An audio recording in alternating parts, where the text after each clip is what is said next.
Alhamdulillah, Alhamdulillah, al-mahmudi ala kulli halin wa fi kulli halin, al-mawsufi bi sifatil jadali wal kamali, al-ma'rufi bi mazidil in'ami wal ifdali. Ahmaduhu subhanahu wa ta'ala al-mahmuda ala kulli halin wa fi kulli halin. Wa asyhadu an la ilaha illallah wahdahu la syarika lah dzul azamati wal jalali. Wa asyhadu anna Muhammadan abduhu wa rasuluhu wa khaliluhu sadiqul maghali. Allahumma salli ala abdika wa rasulika Sayyidina Muhammadin wa ala alihi wa sahbihi khairi sahbin wa alin wasallim tasliman katsira. Amma ba'du, fa ya ayuhan nas ittaqullaha waf'alil khairat wajtanibus sayyi'at. Wa qala ta'ala fi ayatin ukhra, wa may yattaqillaha yaj'al lahu makhraja wa yarzuqhu min haitsu la yahtasib. Wa may yatawakkal 'ala Allahi fa huwa hasbuh. Innallaha balighu amrih. Qad ja'ala Allahu likulli syai'in qadra. Jamaah salat Jumat Masjid Jami Nurul Jannah, yang semuanya kita mudah-mudahan selalu mendapatkan rahmat Allah Subhanahu wa taala setiap harinya, setiap minggunya, setiap bulannya, bahkan setiap tahun kita selalu mendalam naungannya Allah Subhanahu wa taala. Jamaah salat Jumat yang rahmati Allah, ada sebuah kisah yang sangat menarik.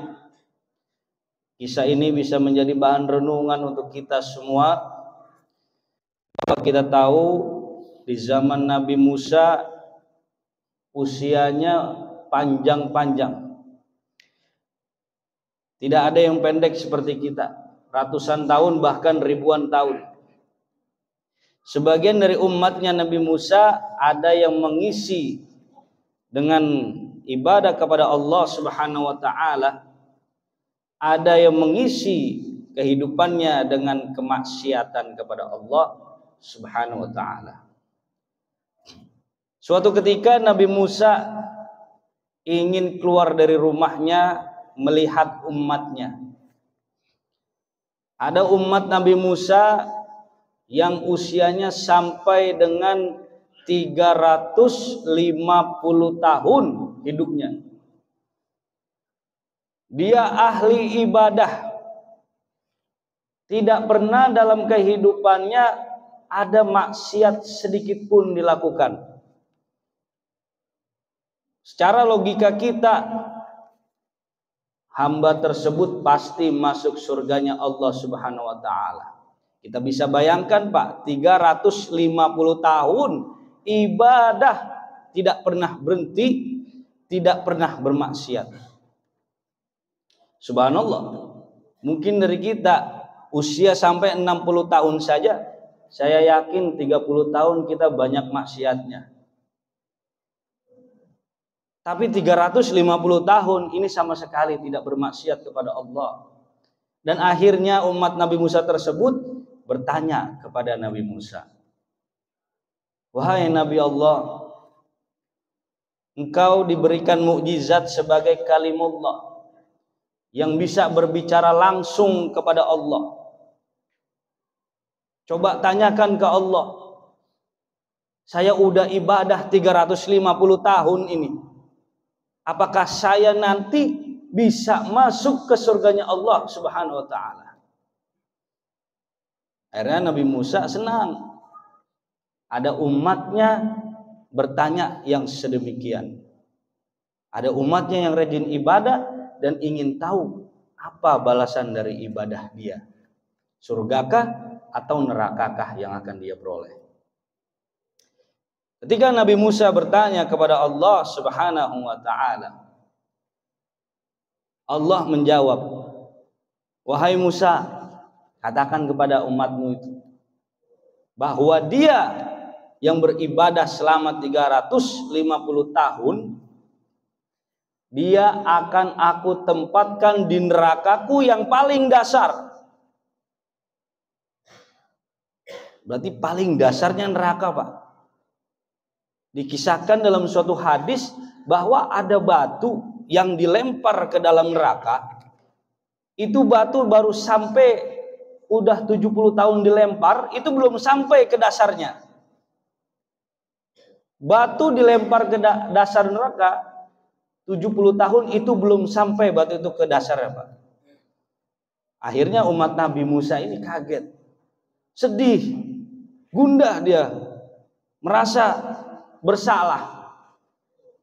Kok saya salah? 350 tahun saya ini ibadah, kok bukan surga yang saya dapatkan? Akhirnya beberapa hari dia menangis terus, gelisah hatinya, memikirkan gimana saya ini kok bisa masuk neraka padahal saya udah ibadah.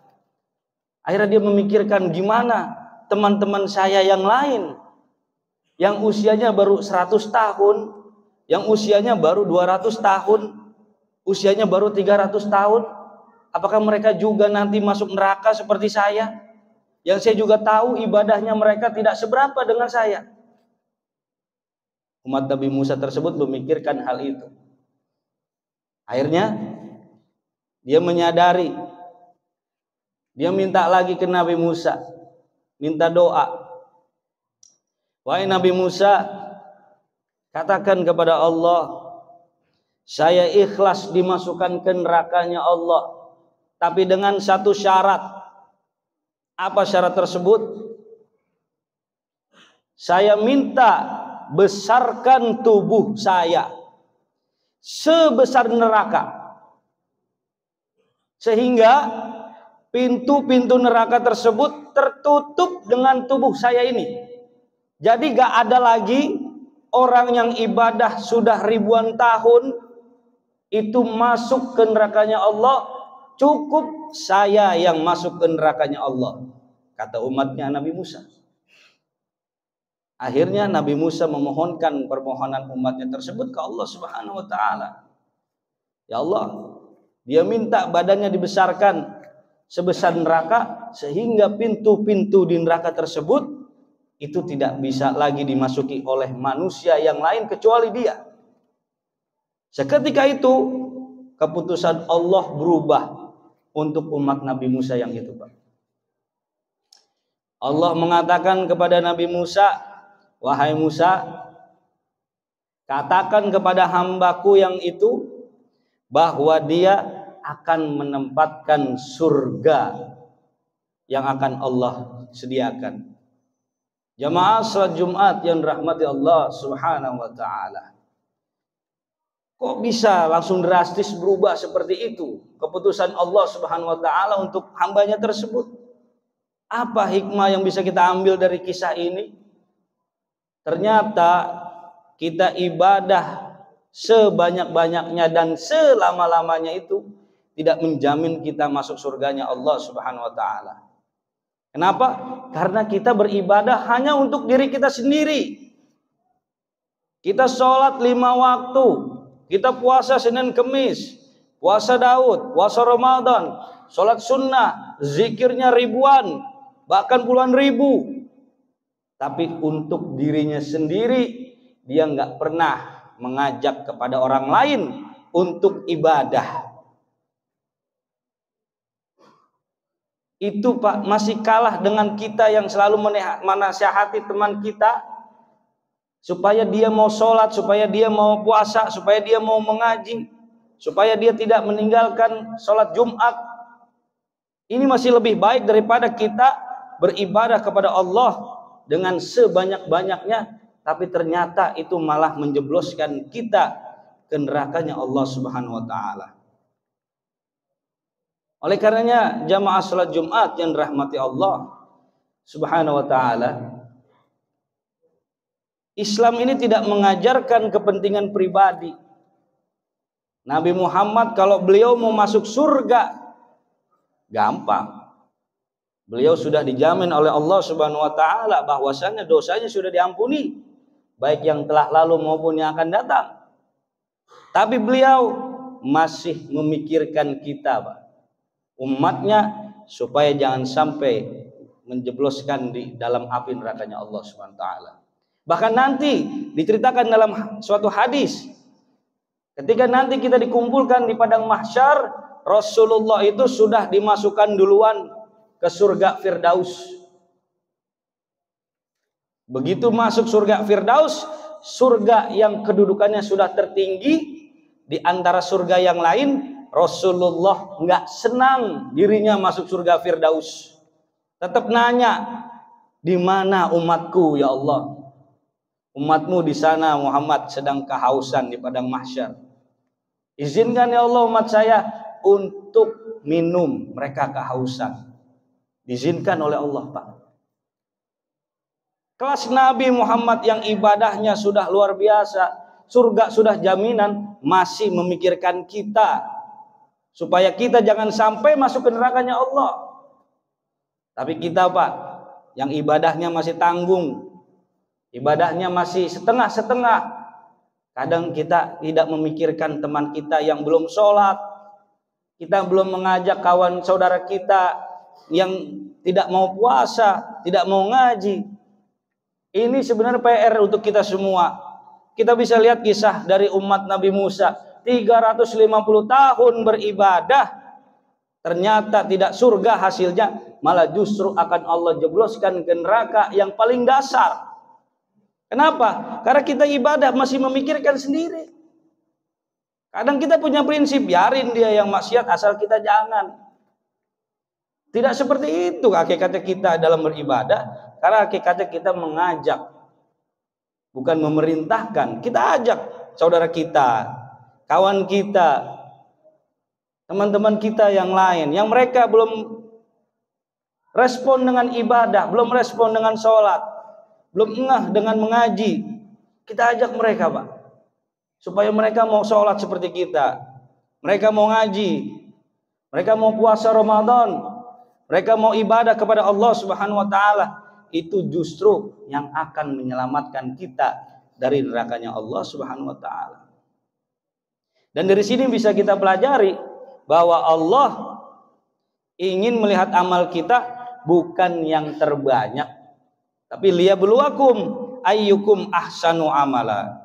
Untuk uji kita, mana di antara kita yang amal ibadahnya terbaik, bukan terbanyak, bukan terlama, tapi yang terbaik. Kita kasih yang terbaik ke Allah, maka itulah yang dicintai oleh Allah Subhanahu wa taala. Maka dari itu ibadah yang disenangi Allah adalah ibadah yang sedikit tapi kita istiqomah melakukannya.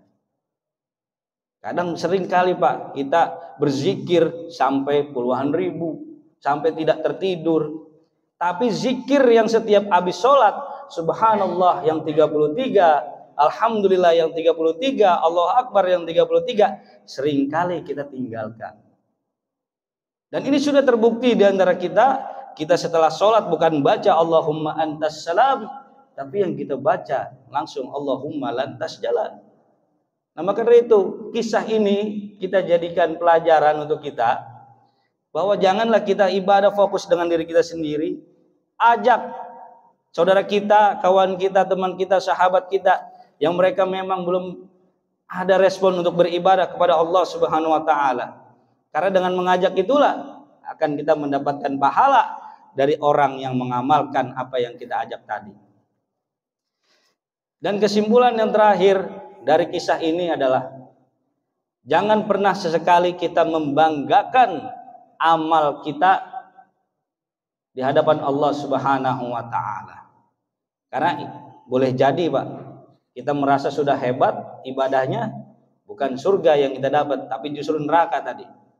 Salah satunya umat Nabi Musa tadi tidak masuk ke surganya Allah adalah dia membanggakan amalnya karena merasa sudah paling lama ibadah dan tidak ada sedikit pun maksiat dalam dirinya. Semoga kita dijauhkan dari sifat-sifat yang buruk, sifat iri hati, dengki, bangga, dan juga sum'ah yang lainnya. Barakallahu li wa lakum fil Qur'anil azim wa nafa'ani wa iyyakum bima fihi minal ayati wa dzikril hakim wa taqabbalallahu minna wa minkum tilawatahu innahu huwas samiul alim. Aqulu qawli hadza fastaghfirullahal azim li wa lakum innahu huwal ghafurur rahim.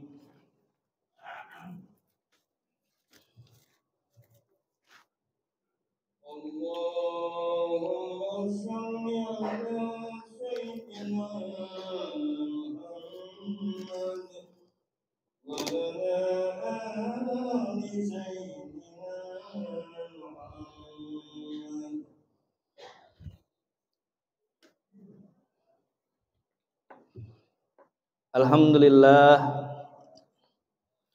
Alhamdulillahi ala ihsanihi wasyukru lahu ala taufiqihi wa imtinanihi wa ashhadu an la ilaha illallah wahdahu la syarika lah wa ashhadu anna Muhammadan abduhu wa rasuluhu ad-da'i ila ridwanih. Allahumma salli ala sayyidina Muhammadin wa ala alihi wa ashabihi wa sallim tasliman katsira. Amma ba'du, faya ayuhan nas ittaqullaha fima amar wantahu amma naha wa'lamu anna Allah amarakum bi amrin bada'a fihi bi nafsi wa thanna bi malaikatihi bi qudsi wa qala ta'ala inna Allah wa malaikatahu yusalluna 'alan nabi ya ayyuhalladzina amanu sallu alaihi wa sallimu taslima. Allahumma salli ala sayyidina Muhammadin sallallahu alaihi wasallam wa ala ali sayyidina Muhammad wa ala anbiya'ika wa rasulika wa malaikatil muqarrabin wardallahumma 'anil khulafa'ir rasyidin Abi Bakrin wa Umar wa Utsmana wa Ali wa an baqiyatus sahabati wat tabi'in wa tabi'it tabi'ina ma'ahum bi ihsanin ila yaumiddin warda 'anna ma'ahum bi rahmatika ya arhamar rahimin. Allahumma ighfir lil mu'minina wal mu'minat wal muslimina wal muslimat al ahya'i minhum wal amwat. Allahumma 'izzal islam wal muslimin wa adhill asyirka wal musyrikin wansur ibadakal muwahhidin wansur man nasarad din wakhdhul man khadhalal muslimin wa dammir a'da'ad din wa'li kalimatika ila yaumiddin. Allahumma dfa'anna al-bala wal waba waz zalazil wal mihan wa su'al fitnati wal mihan ma zahara minha wa ma batan an baladina Indonesia khassah wa li sairil muslimin 'ammah ya rabbal alamin. Rabbana atina fid dunya hasanah wa fil akhirati hasanah wa qina adzabannar. Ibadallah, innallaha ya'muruna bil adli wal ihsan wa ita'i dzil qurba wa yanha 'anil fahsya'i wal munkari wal baghi ya'izukum la'allakum tadhakkarun wa la dzikrullahi akbar. Aqimussalah.